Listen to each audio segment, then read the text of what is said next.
what has fascinated me in working with Lyle and meeting with him is the interaction that we've had, because I'm very interested in new developments in how we understand the brain.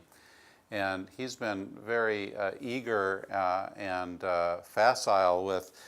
these ideas and trying to apply learning about what may seem like obscure parts of the brain, the amygdala, the insula. How do we make sense of that for real people in their daily lives? How does that affect moral development? And at least in the one project that we've been talking about recently, to really apply that in terms of dealing with ordinary personality and personnel problems that come up in a complicated work setting. And what's been exciting is to then hear feedback, as we've talked about this, is how do people deal with this when they're being faced with making some decisions on their own, to relook at the templates that are being given to them by their families, by their history, to relook at that and try to make it make more sense, and in essence to kind of distill some of that enlightening experience that Lyle had when he was in a much tougher corporate setting, you might say, and incarcerated.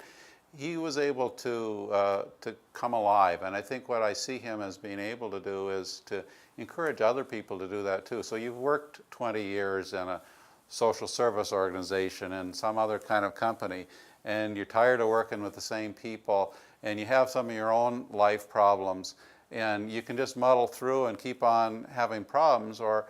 is there a way to become more aware of yourself, of that world around you, and how you're interacting, what you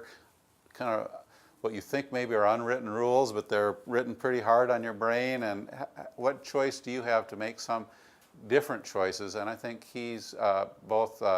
inspiring, but there's a lot of inspiring speakers out there, but what Lyle brings to it is really a real depth of thought, and that ability to come to someone like myself and really learn about what's new in neuropsychiatry and what we're understanding about regions of the brain. How can we really translate that? And I think he's making sense of things at a deep enough level that really catches a lot of people's attention. And I think so it's not just that inspiration and becoming enlightened, but having a real knowledge base that connects to that I think is very powerful.